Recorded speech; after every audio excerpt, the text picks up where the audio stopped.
Hello and welcome to Formby Golf Club and part 3 of Project 175, and this episode is all about maximising club head speed. If you haven't seen the first 2 parts, I'll put links in the description below so you can catch up with where we are in the process so far. Also, if you are new to the Golf Monthly channel, hit the subscribe button to make sure that you don't miss any of our videos. Hit the like button if you like what you're watching, and please do comment below. Where do you think I'm going wrong? How do you think I can pick up a few extra miles an hour of club head speed? Be kind.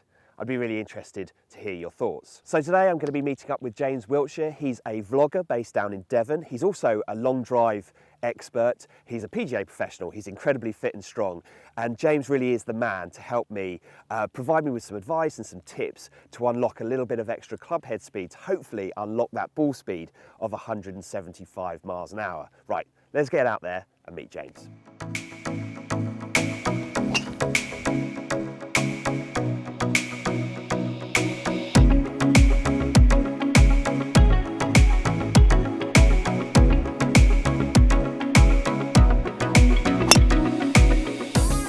Right, so here we are. James, nice to see you.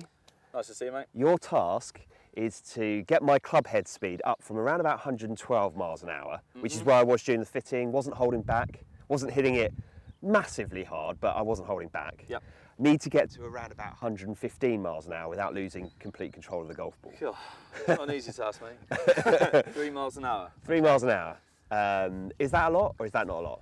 It is a fair bit if you've done everything to maximise your potential, but from the conversation we were having earlier, I think there's definitely quite a few things that we can do before you're hitting balls. Okay. For warm up, dynamic warm up. Yeah. And actually some stuff we could do in the gym. So in the grand scheme of things, knowing kind of what position you're in, 3 miles an hour won't be a problem at all. Okay, cool. So what we're going to do, I think we're going to do a dynamic warm up. Yes, on the range here, and then I'm going to play a few holes and we're going to have a bit of a chat about where I might be able to eke out a few extra yards. Absolutely. Okay. Yeah. So, right, let's get going. How do you want to start? Okay, so we're going to start with a dynamic warm-up, which is the most important part of this. You'll be really amazed how much club head speed you can actually generate doing a proper dynamic warm-up. So okay, what's the difference between a warm-up and a dynamic warm-up? Okay, so with stretching, so most people will think of warm-up as doing static stretches, which is like holding a muscle under, basically just stretching a muscle under a certain time frame. Okay. That's not what you want to do.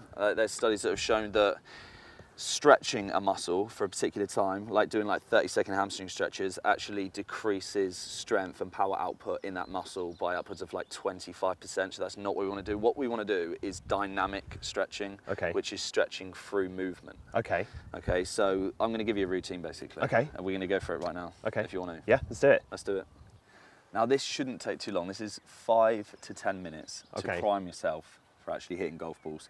So we're going to start from the ground up. Okay. And I advise, if you haven't got anything to hold on to, you put a club down. So I'd get a club out the bag. So if you get that driver out the bag. First of all, we're going to start with some hamstring mobility. Now, hamstring, glutes and back, probably the most important muscles in the golf swing for producing power. So we're going to make sure the hamstrings are primed. So all we're going to do is get the club down for balance. Okay. I'm going to start one leg at a time. You've probably done this playing football as a kid. Okay. I'm just going to do leg swings. Okay. All right, now you just start quite small, getting the leg up and back. And you're going to try and increase the height in which you can get your leg as you go through. You'll feel there's a bit of tension in your hamstrings as you're getting up. Just try and slowly increase that range of motion and do it on each leg. Do, 15-20 seconds on each leg. Okay. So let's start with that. Okay, so that's it.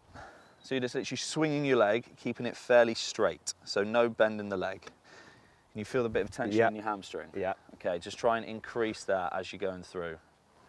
So you get higher and higher, and after 20 seconds, you'll probably feel like you can get your leg considerably higher than when you started. Ideal. Now swap it to the other leg. Oh. There you go. See the difference straight away. It's massive. It's massive. That's good.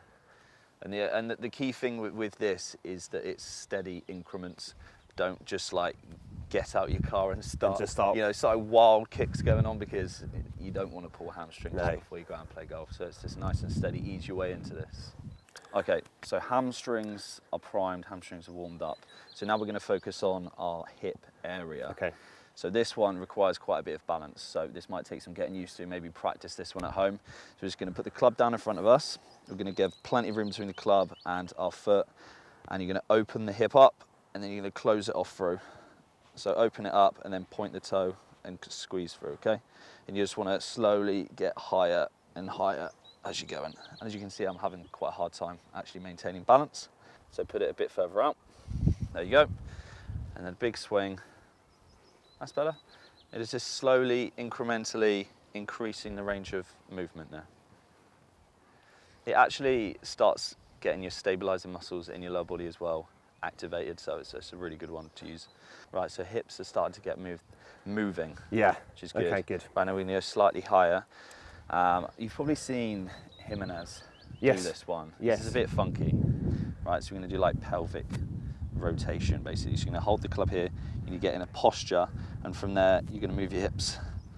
You're going to slowly move from side to side. Excellent. Okay. So once you've done a bit of that, now here's something that we found, which is a elasticated band, and this is just going to help free up the tight chest muscles and shoulder muscles and just get your upper body moving a bit. So with these bands, you want to get it to a level of elasticity where you can comfortably keep your arms straight and go up and over. And after a few minutes of this, your upper body just frees up so much. Does it? Right. Yeah. So, and as you're doing this as well, you want to get like further down the band. To make it tighter. Yeah, just to make it tighter. It doesn't require too much. This is probably a minute to 2 minutes. So how would you usually go about getting warmed up minus all that stuff? Would you start with a wedge and go Very up? simple. Start with my 54. You've got a routine. Because I don't use my 58 because I use that a lot around the green. So I hit my 54 with the range balls. Half shots, building up to a sort of about the maximum I would hit with a 54. Yep. And then go from 54, probably pick an 8 iron, and then go from 8 iron to about 5 iron, and then probably hit a few drivers. Okay. Yeah. Now, I mean, I don't see anything wrong with going up the bag. Now we've got that dynamic warm-up in place, which isn't just trying to increase club head speed, it's actually to aid in injury prevention as well, massively. Okay. So it's going to give you a bit more longevity in your career if you're taking care of your body. So I'm happy for you to now just hit a few balls. Okay. So let's hit some wedges, Yep. mid-irons, and then I'm going to talk about what to do just before you get to the first tee. So maybe a few little tricks that's going to increase your club head speed. Okay, All right. perfect. Right, so you've hit some balls. Yes, more than I probably normally would at this Okay. point. So you've hit probably about 30 balls? Yeah. And you feel like you're now ready to go out on the course? 100%, yeah. Okay, now you'll be amazed how many balls it actually takes to get up to your peak speed. So if we're just talking about getting the highest club head speed possible, when I was competing in long drive, our warm-ups would take a good half an hour. Really? Working up the bag, and then also going all out with drivers. I think one of the top long drive guys said it takes him about 250 balls to actually get to peak speeds. Right. And that's because, all right, this is going to get like slightly technical now. Right, so when you're in the gym, you do a couple warm-up sets, then you say you lift 70 kilos on the bench. The first set always feels quite heavy. The second set always feels lighter than the first. That's because you've recruited more muscle fibers. And it's kind of like the same for the golf swing. The more you swing a golf club at high speeds, the more power potential you have. Okay. That sounds, pretty obvious. Yeah. Now, just before you go out, I'm going to give you a little drill that we can do Okay. to up your club head speed. And this literally could increase your club head speed by like 2-3 miles an hour to what you usually have. Right. Might take away everything. This one thing could really help. So what I want you to do, first of all, is not hit the ball. So turn the club upside down and get set up. Just make sure it's away from that golf ball. Yeah. And I just want you to make some swings. I want you to just increase the sound of that whoosh over the course of 6 swings, say.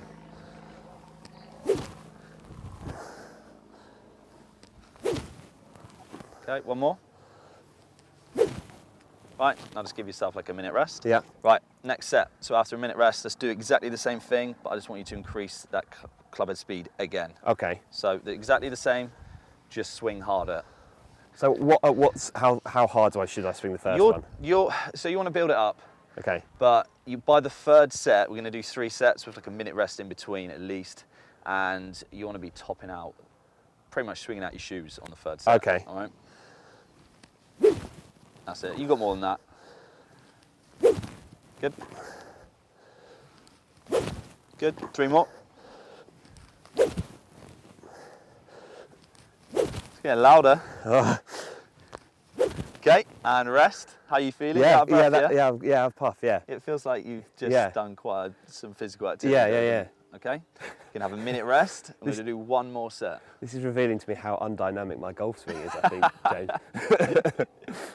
Okay, so we've had another minute rest, and I've got to stress that this has to be at least a minute. It's between a minute and 2 minutes. Right, okay. Because at the moment, this is almost training for speed.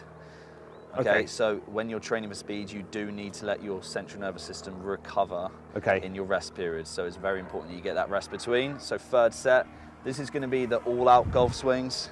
Okay. But you're trying to create as loud a whoosh as possible. All right. So just really hit these hard. Okay. Yes. There we go. So much faster already. Yes, it's definitely some power there. Good. 1 more. Brilliant. Brilliant. That's great. Now you're going to give it another minute, and you're going to do the same thing with a golf club, actually swing it the normal way round, holding the grip. Okay. Without a ball. And then once you've done 6 swings after your little rest, you're going to hit a couple more drives and then literally go to the first tee. Right, okay. Right. I know. This is totally different to what I would have done before. Yeah. Any time ever before. So people always just turn up to the range, and if they do hit balls, they'll just slowly work their way up. And what they usually find is after a couple of swings on the course, their swing speed starts to increase. But you need to prime it before. It's so important. But so, James, the question I've got for you then is, given how we all know how important, well, rhythm is in the golf swing, people might think they're sort of swinging themselves out of a kind of controllable rhythm. Okay. Is that a fair thing to say, or is that just not something that you think is sort of possible? The idea with doing this, getting warmed up and doing this priming that's going to increase your clubhead speed, is that you won't then need to go to the golf course and feel like you're swinging out your shoes to produce more clubhead speed. Okay. You could feel like you're making the same amount of effort in terms of clubhead speed, but you'll be swinging it faster because you primed yourself and you've done your dynamic stretches. Right, okay, so it's not going to make a difference at all. Okay. So this is it. So this is going to be the last set. Last set, just swinging it. So I tell you what, just 4 swings. 4 swings. Yep.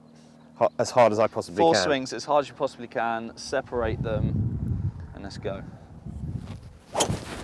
It's good. Does it feel quicker? Almost fell over. Great. Golf club feels like it's moving at twice the speed. Exactly. There we go. Definitely sounds quicker. Perfect. Now you're going to have a little rest, and you're just going to hit a couple balls. Okay. And just try and regain that rhythm that you would take to the first tee.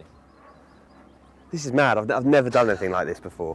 This is what golfers should be doing. Yeah. It's an athletic move. Yes. Any other sport, any other athletic sport, it requires a correct warm-up. Yes. And doing all this stuff. You won't see Usain Bolt just like rocking up at the Olympics, jumping out his car. Well, he might, because he's so good. But they're all getting warmed up properly, and it's a dynamic move at the end of the day. That was amazing how light the club felt, how much faster it was, but clearly how much faster it was moving. Yep. And I was trying to swing it harder. It was a different sensation actually. Here we go then. So just a normal swing now. Just a normal swing. So you're going back to I'm trying to actually hit it in the fairway, but because of what we've done, your clubhead speed is no doubt going to be higher.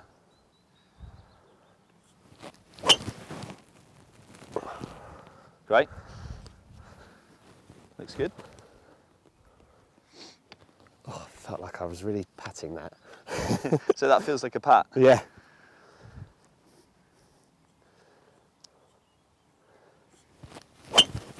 Yeah, it looks quick.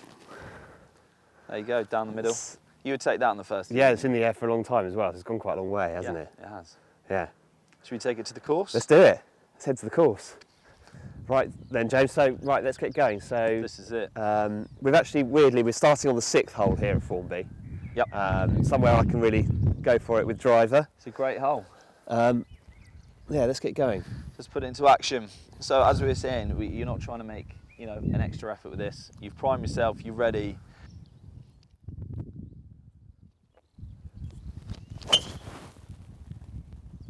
Andy's ripped it. I'll take it. I think It looks quicker, Neil. does it? Yeah. I'll take your word for it. Okay, good. Perfect. Onward. So James, you just said to me just before we got out that a lot of players tend to use two clubs to warm up with. Yeah. Like put two clubs together, effectively swing a heavy club. It's definitely something I've done in the past. Yep. But it's not the right thing to do. It's something that you see all over. It's like the cliche warm-up of a golfer. Is it? One of them's the getting a club and giving it some of this, and the other is getting two clubs down and swinging them. And it's something you even see if you Googled how to warm up for a golf swing, how to warm up for golf, you'll see it. Get two clubs down, but it actually has a detrimental effect. What you're trying to do in warm-up, more than anything, is swing a lighter object. So you're priming your body to actually move faster than you normally would. So then when you get the golf swing in your hand, you can swing it faster. Okay. Swinging a heavier object will slow your club speed down. It'll slow you down? It will slow you down. Yeah, it's just pointless. And it's not, is it, so it's not, so it is warming your muscles up though, no? Because I always feel like I'm doing something energetic. What it can do using a heavy object and putting yourself into positions, it's another dynamic warm-up. Okay. But it's not going to help increasing clubhead speed. Okay. So it really has no benefit. I mean, you could get that same dynamic stretch in just swinging one golf club. I've got 125, so I don't know how far the hole was. Somewhere in the region of 550, wasn't it? Yeah, something like that. You've just, I mean, I'm retiring from long drive. You need to get into that career now, I think.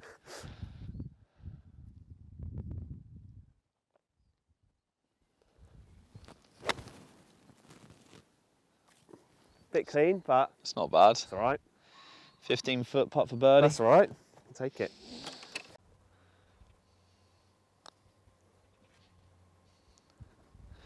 Does he hold it? Oh. Okay, so ninth hole here at Formby, 447 yards off this tee. That bunker on the left-hand side is about 290 yards out, so perhaps, definitely not for you, perhaps not for me, it's not a driver hole, but we're going to hit driver anyway. Yeah, of course. Thread it between the bunkers. Through the path? That's what we want. Yeah, okay. Small target.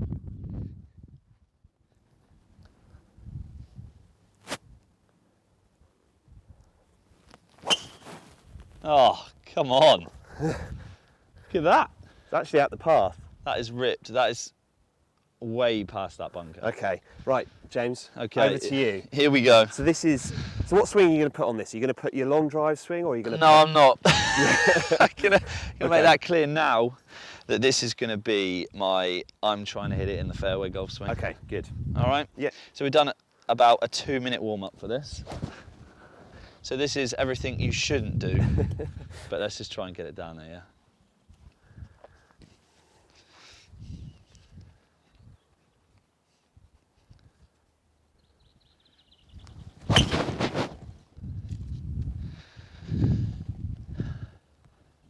I had to hit it hard. Where is it?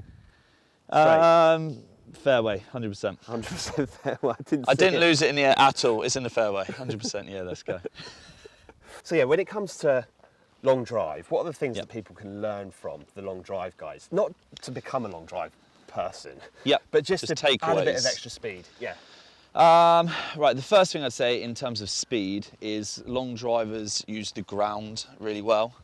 And what I mean by that is they load the ground on the downswing, and that is where a lot of power comes from. I know you've probably heard the expression, you know, you get the power from the ground up. Yes.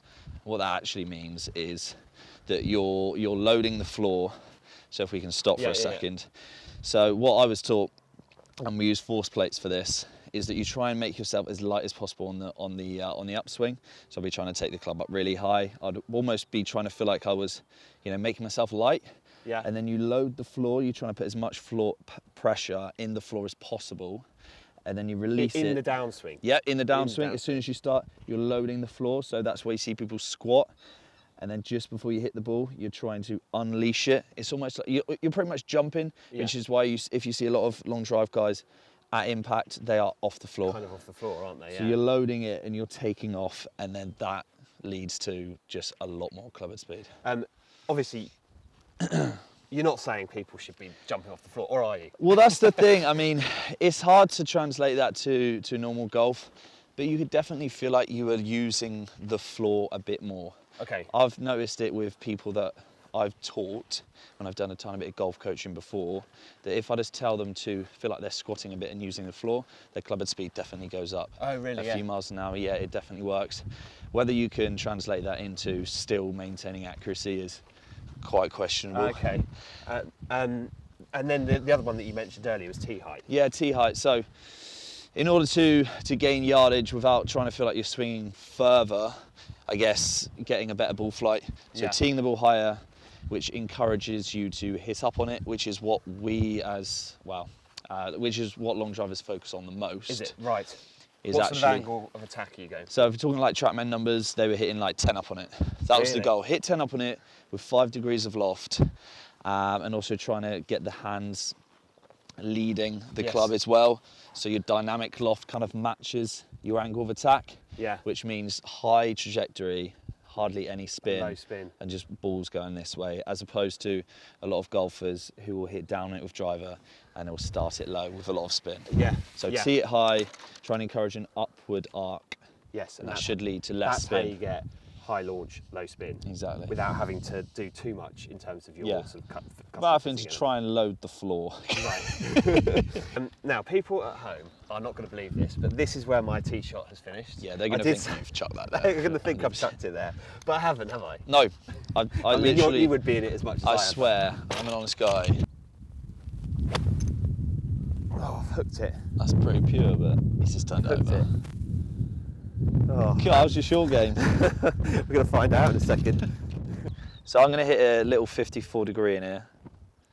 See how this golf career is going to pan out.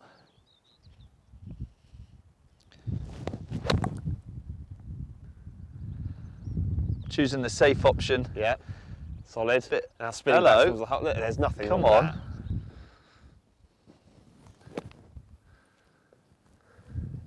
It's got a chance. I wasn't going to get it much closer than that, I don't think.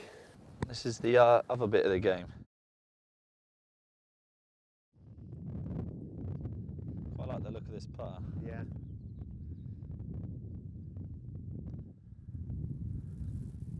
All the way. All the way. My career's sorted, mate.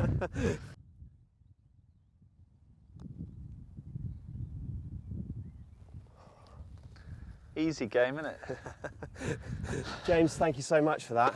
Yes. That was really good. No problem. Guys, enjoyed that. There's some really interesting stuff in there about how to prepare yourself for the golf course to ensure that when you arrive on the first tee, you don't just arrive with a kind of 80% swing, you arrive at 100% speed, ready to go. And I genuinely think that the bit of work that we did on the range and then out here on the golf course has given me enough, 100%. I think, to get to 175. I think so. I'm looking forward to seeing your results. Wait for the next video, you should see.